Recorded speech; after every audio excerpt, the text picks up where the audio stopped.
I still vividly remember that day, the day Michael first came to my cafe. It was a misty Thursday morning when a man walked into the small cafe where I worked as a waitress. With his refined features and intellectual air, he sat by the window, quietly studying the menu. His tall, slender frame carried an air of elegance. "Good morning. Have you decided on your order?" He responded to my question with a gentle smile. "I'll have a house blend coffee in a blueberry muffin," he said, his voice carrying a pleasant warmth. That was my first encounter with Michael Westbrook. After that, he became a regular, visiting every Thursday morning. We naturally fell into conversation, discussing his work at the investment bank and my dreams. When I shared that I had to drop out of college due to financial difficulties, he accepted it without a hint of judgment. When I told him about my dream of owning my own cafe, he listened intently with a serious expression. "That's a wonderful dream, Olivia," he said, genuinely supporting my aspirations. His words brought tears to my green eyes. Coming from a family of teachers, I wasn't raised in wealth. But I grew up in a loving family that taught me the importance of honesty and hard work. Michael seemed to truly understand and appreciate these values. The first 6 months of our relationship were like a dream. We spent weekends visiting art museums and enjoying picnics in the park. Michael would compliment me, saying, "When your light brown hair catches the sunlight, you look like an angel." Oddly though, Michael rarely talked about his family. Looking back, perhaps that should have been the first warning sign. His sudden proposal was the happiest moment of my life. However, my first meeting with his mother Beverly right afterward felt like hitting a wall of ice. With her perfect hair and makeup, dressed in luxury brands, she looked me up and down appraisingly. Her dignified bearing clearly reflected her elite Boston background. "Well, Michael. This is..." Her trailing words sent chills down my spine. That evening, I also met his sister Ashley. Dressed in the latest fashion and successful as a social media influencer, she directed an obviously contemptuous look at me. "A cafe waitress." The words dripped with disdain. As the owner of a high-end boutique, perhaps my very existence was an uncomfortable glare to her. Still, our love for each other led us to marriage. While Michael could be indecisive at times and seemed heavily influenced by his family, I believed his love for me was genuine. 2 years after our marriage, our son Noah was born, just 6 months ago. With Michael's help, I was also able to open my dream cafe, Sweet Morning. Though we maintained the appearance of a harmonious family on the surface, tensions beneath were growing day by day. The weekly family dinners at mother-in-law's mansion felt like torture. While she held the title of Charity Foundation Director, there seemed to be little actual charitable work. It appeared to be merely a tool to maintain her upper-class facade. Ashley continued posting family photos on social media that intentionally excluded me, which pained me each time I saw them. Her posts always included the hashtag Westbrook family, but there was no place for me in them. Her social circle was exclusively limited to upper-class youth, and she refused any contact with people of different class, like me, outside of family obligations. However, my adorable son's smile and Michael's kindness sustained me. The cafe was doing well, with regular customers appreciating my warmth. I wasn't one to give up easily. No matter how cold others were, I was determined to respond with love and sincerity. Who could have imagined that those peaceful days would crumble in such a way? Looking back, perhaps it was all planned. I had no way of knowing the true nature of the darkness hidden beneath the name of Westbrook family tradition. I still clearly remember the morning I confirmed my pregnancy. When the drugstore pregnancy test showed positive, my heart filled with joy. The morning sunlight streaming through the window felt warm, like hope for the future. When I told Michael, he showed a childlike innocent smile and hugged me. "I'm going to be a papa," he said, his words overflowing with pure joy. However, announcing it to the Westbrook family took place in a completely different atmosphere. We shared the news of my pregnancy in mother-in-law's luxurious sitting room. In that space surrounded by 18th-century antique furniture, I didn't miss how mother-in-law's expression twisted for a moment across the heavy mahogany table. At that instant, I felt as if the room's temperature dropped several degrees. Sitting in her Louis XVI-style chair, mother-in-law looked like a queen passing judgment. Aren't we in a hurry?" Ashley's sarcastic words broke the silence. She took a sip of 1982 Bordeaux from her expensive Baccarat champagne glass with an elegant gesture.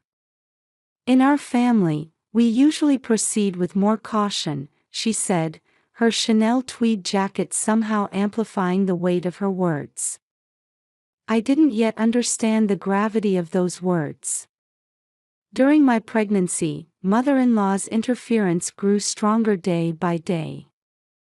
The phrase, "Westbrook family heir," was repeated like a mantra. Detailed instructions came constantly, from choice of hospital to dietary restrictions. Even Massachusetts General Hospital was dismissed as "not good enough" by mother-in-law. "This child is not just any baby," mother-in-law said while adjusting her expensive Hermes scarf. "This is a being who will inherit the blood of the Westbrook family with its 300-year history. We're a family that has sent 5 generations to Princeton University." Her words carried an overwhelming pressure. I hadn't yet noticed the dangerous obsession lurking behind those words. Compared to my modest upbringing, daily life here was like another world. Meals were prepared by a private chef, with maids maintaining the mansion 24 hours a day. In such an environment, I gradually felt like I was losing myself.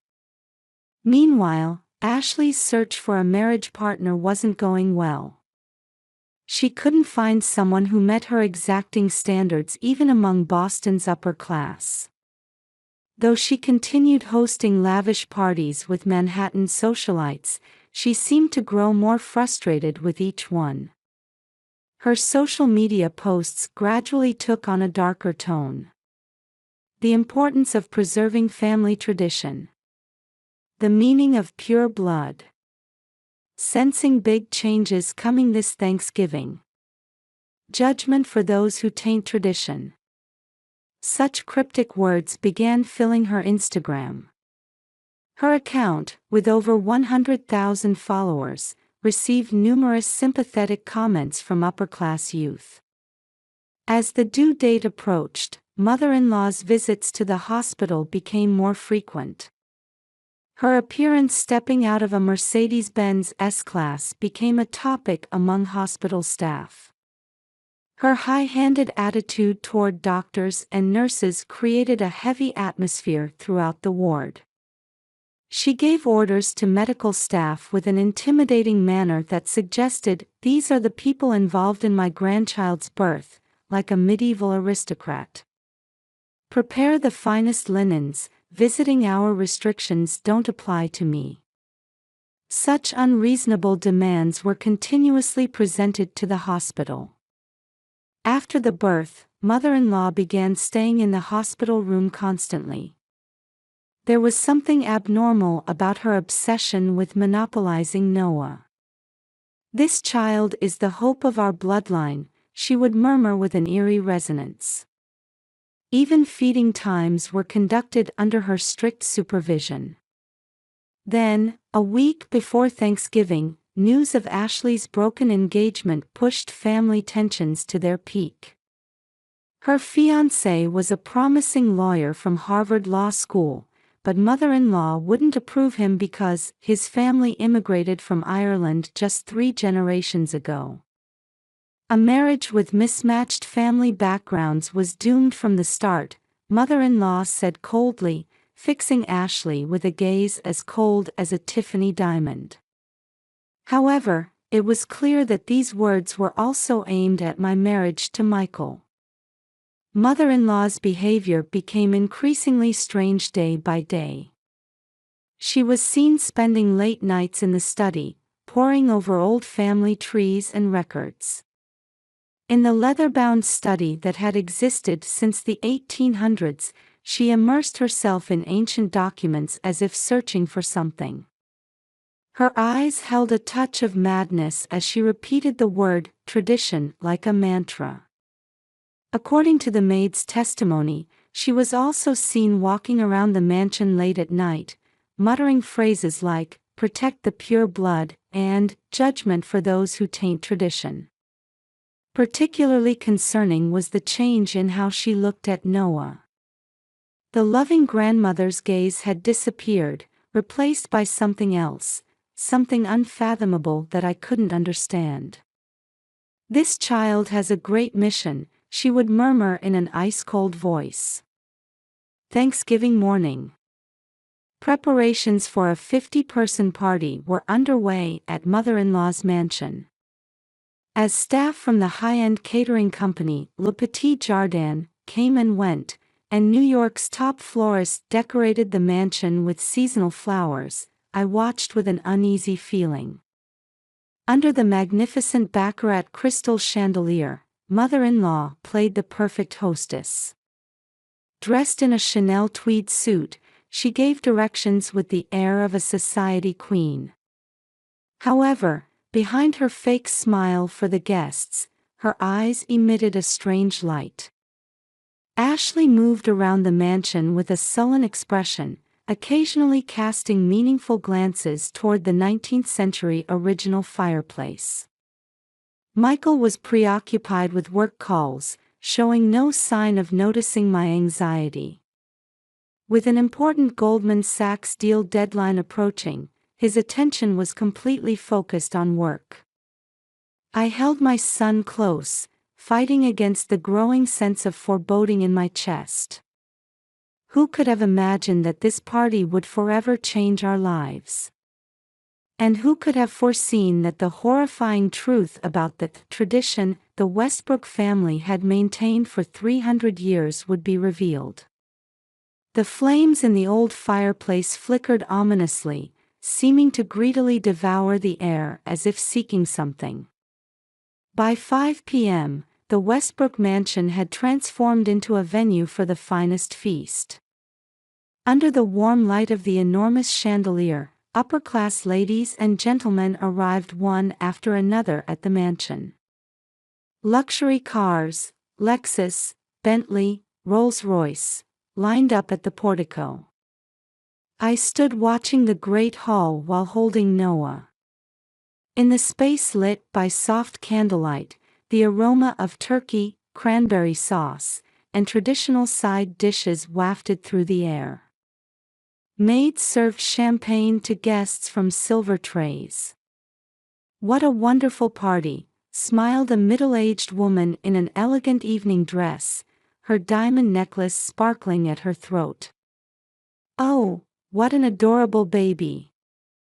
As I smiled back at her words, mother-in-law's voice rang out from behind. "Everyone, please gather round."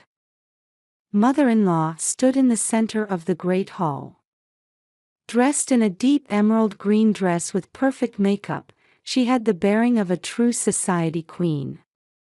However, something different lurked in the depths of her eyes. "Thank you all for coming to our family's traditional Thanksgiving party today. About 50 guests gathered elegantly around mother-in-law. Michael finally put away his work phone and returned to us. Ashley stood by the fireplace with a tense expression. "First, let's take a family photo." At mother-in-law's words, we were gathered in front of the fireplace that had existed since the 19th century. A professional photographer set up his tripod, preparing to capture the perfect shot. That's when it happened. Ashley suddenly began speaking with a trembling voice. "I have an important announcement for everyone," her voice echoed through the silent great hall. "Last week, my engagement was broken off." The venue fell silent. Ashley continued with tears in her eyes. The reason was, the family background wasn't suitable. At that moment, mother-in-law's expression froze. A silence as if time had stopped dominated the great hall. "Yes, marriages with unsuitable family backgrounds cannot be allowed." Mother-in-law's voice spread through the space with an eerie resonance. She slowly turned toward me with a gaze like a predatory bird eyeing its prey. "Especially those who would taint a traditional family line." I instinctively held Noah tighter. However, that was the worst choice. Mother-in-law suddenly started walking toward me. Her eyes were filled with madness beyond reason. To become a mother before my daughter. Her voice resonated like a low growl. And one who would taint the pure Westbrook bloodline at that.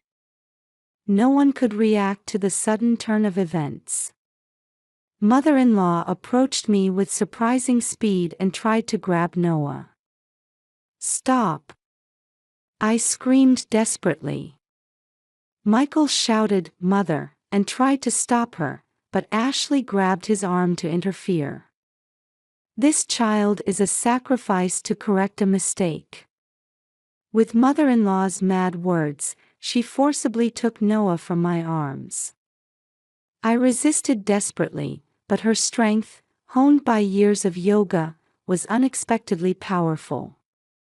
"Give him back. Give Noah back." My anguished screams echoed through the great hall. The guests stood frozen as if they were in a theater watching a show. Then came the worst moment. Mother-in-law displayed a defiant smile and held Noah up with both hands. The fireplace flames cast an eerie light on her face. "This is the righteous judgment of those who protect tradition." With those words, mother-in-law threw Noah toward the fireplace. It was like time stood still. I reflexively dove toward the fireplace. Hot, painful, but none of that mattered. Maternal instinct drove my body. "Noah!" My scream echoed through the mansion. Michael had finally broken free from Ashley's grip and was running toward the fireplace. Then, something unexpected happened. In the fireplace, the orange flames suddenly began emitting a bluish-white light. And an unbelievable sight unfolded. The flames swirled around Noah as if protecting him. Though my arms were burned, surprisingly, Noah's crying voice was strong and energetic. Why won't the flames obey?" Mother-in-law's scream echoed. Her expression was contorted with complete madness. "Throughout generations, children of those who tainted the bloodline have been judged by these sacred flames." That confession brought new shock to the venue. Alarms sounded and sprinklers began activating. Guests in luxurious dresses screamed and began evacuating. I held Noah tightly and moved away from the fireplace. Though my whole body shook with the pain of burns, I couldn't stop crying at the sight of my son safe and sound. "Olivia!" Michael rushed over. "Call an ambulance. Someone call an ambulance." Amid those cries, mother-in-law knelt before the fireplace, muttering in defeat. Why won't the flames do as I wish?" Ashley had already disappeared. As we later learned, she had been filming this moment on her smartphone, which became decisive evidence. The sound of sirens approached. The Thanksgiving night ended like a nightmare. However, this wasn't the end. Rather, it was just the beginning of our new battle.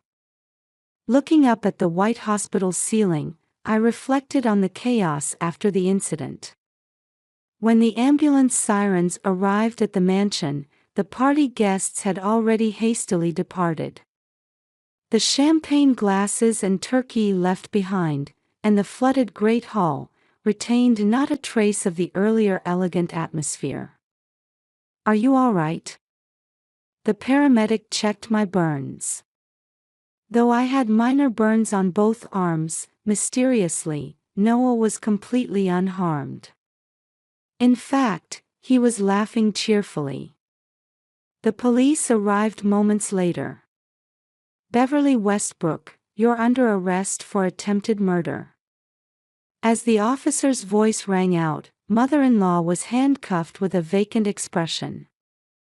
Her appearance was unimaginably different from the dignified society queen she had been just hours before.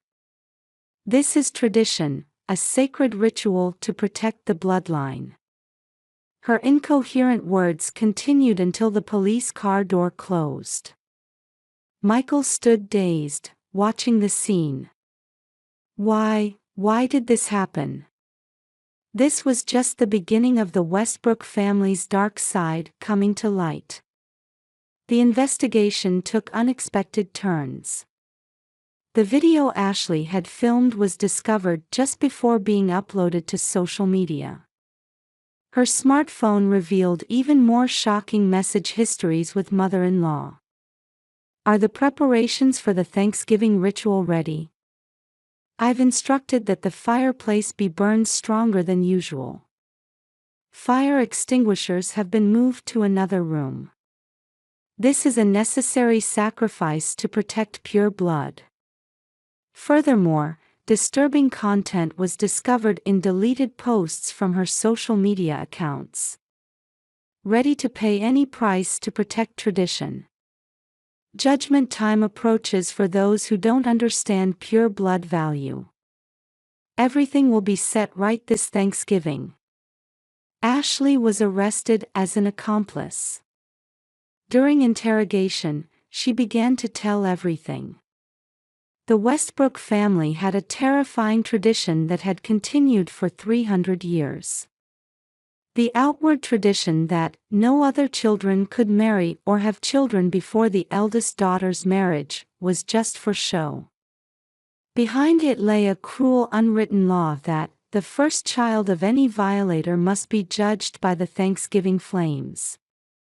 It's a tradition that's continued since 1723, Ashley testified during questioning. "The fireplace flames have been used as an instrument of judgment to protect pure blood."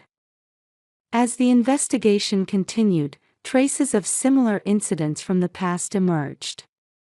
The 1850s, 1923, 1967. In each case, young lives were lost in unexplained fires during Thanksgiving. All occurred in families where siblings had children before the eldest daughter's marriage. Mother became obsessed with a sense of mission after reading the diaries passed down through generations, Michael testified to the police. "I had no idea about such a cruel tradition." 2 weeks after the incident, a preliminary hearing was held. In the Massachusetts Supreme Court, mother-in-law wore a defiant smile. "This is not attempted murder," she stated firmly. "It's a sacred ritual to protect the family's pure bloodline." That statement became decisive evidence questioning her sanity. After a psychiatric evaluation, mother-in-law was diagnosed with severe delusional disorder. The final verdict sentenced mother-in-law to 20 years and Ashley to 10 years in prison. After the verdict, Michael resolved to completely break away from family traditions. We don't need to be bound by insane traditions anymore. Most of the Westbrook family's vast assets were donated to victim compensation and charitable causes. Michael left the investment bank, and we decided to start a new life in a different town. 1 year after the incident, my cafe, Sweet Morning, had become beloved in the community. Its warm coffee aroma and heartfelt service earned a reputation, keeping it full of customers daily. Michael had started teaching piano to local children. His gentle smile had completely returned. "Mama!" 2-year-old Noah runs to me excitedly. His innocent smile helps heal the nightmares of that day bit by bit. Looking at the sunset through the cafe window, I reflect. True family bonds aren't about blood purity. Love and trust are what really form a family. Sometimes, I remember the bluish-white flames from that fireplace. Why did the flames protect Noah that day? It must have been a miracle of love, I whispered, hugging my son. Outside the window, trees announcing a new season swayed gently in the wind. Thus ended the 300-year curse. But perhaps our story was just beginning. As a new family tale based on love and trust.